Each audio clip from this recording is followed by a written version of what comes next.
just found out about 2 hours ago that our largest client is leaving us in about 2 months from now. They probably represent about 35-40% of our business, right? So maybe about 200,000 in generation every year on a monthly basis. A big bulk of business.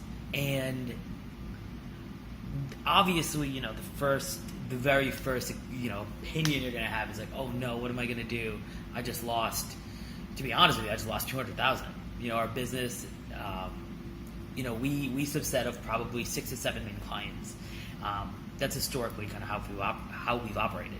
But what I am really excited for right now is in the last 2-3 weeks, we've been forward thinking in that we are attacking a brand new market. Right? We're doing something in our industry that other companies haven't even thought about doing. And that's reaching out directly to where our customers are. And that's what we've envisioned as the future. We've talked about that now for a few months, really acted on it in the last 2 to 3 weeks. And I have to say, for that specific reason of consistently thinking about business development, it's not the end of the world, right? It's okay to lose clients, especially when the work you did is strong, right? There's no sense of, we did something to make this happen. The reason this client's leaving specifically is because there are accreditation changes that are impacting the clients that we work with, the universities that we work with. So it makes sense. We've always known this was going to happen. We didn't know it was going to happen now. And fortunately enough, we had the right relationship with the right people so that they let us know ahead of time. Rather than letting us know at the last minute, say this, they could have easily let us know within a week's notice that they're pulling out. And that would have been a shock. This, now we can plan for it. We have maybe 2 months to recover.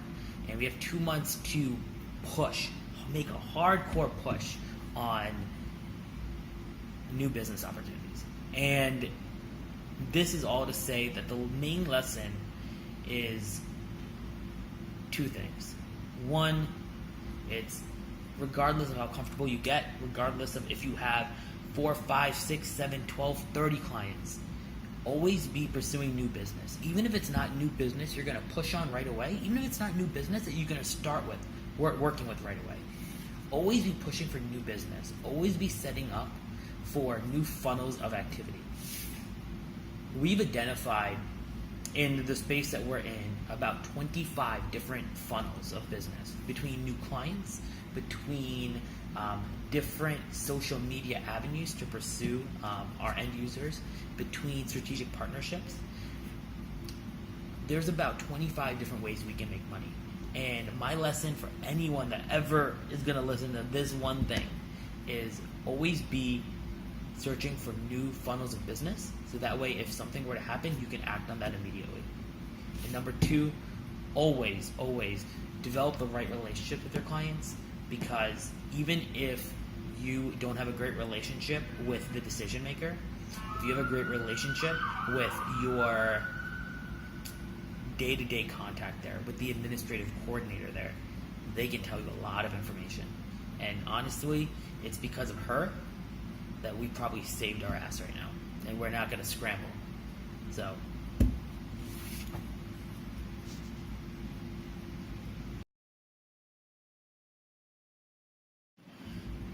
this is a continuation of the first video. I've been doing some more thinking. It's kind of late right now. First video was recorded around 8 o'clock, 8:15. Right now it's about 11:30, and I gotta say,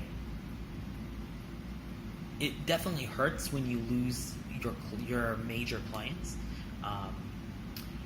The first step for us was reading that email, and I kept thinking, like, okay, I need to call everyone on my team right now, individually, to make sure that they feel secure, to make sure that they understand that we'll be okay. A lot of times, as a business owner, as the person in charge, you are always thinking about new business, new opportunities, how you're going to grow, how you're going to make people's lives easier, how you're going to implement new tech.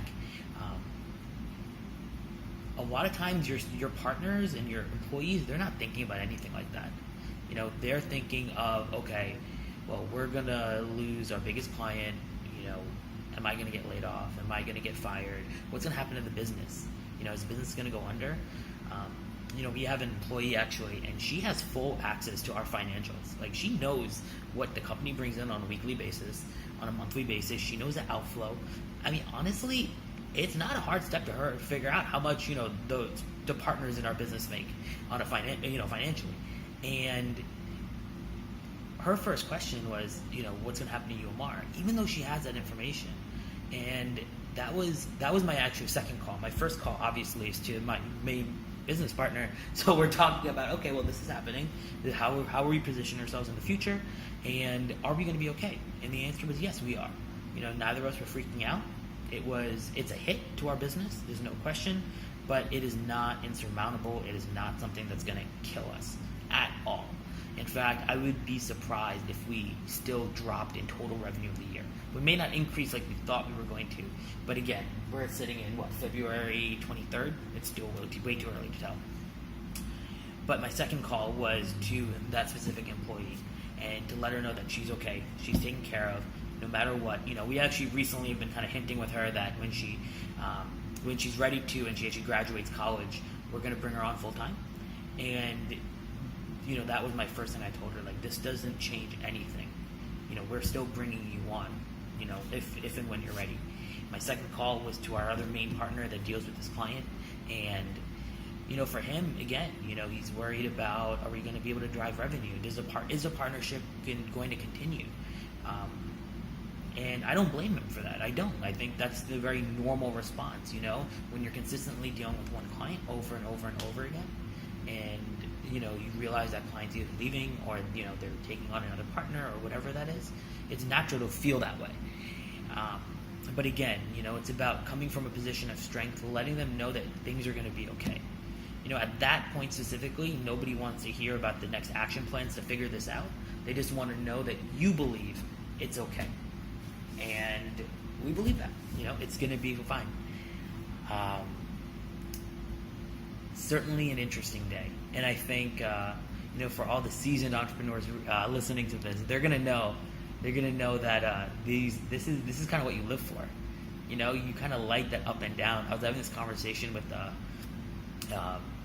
with a friend, with a good friend of mine, who's a corporate guy that's not in this world, and he was like, "Oh my God, man, I'm so sorry. Are you okay? Are you gonna survive this?" And I could tell he's freaking out. He's stressed out about this, and I'm thinking like, hey man, it's gonna be okay. Like, I'm the one comforting him.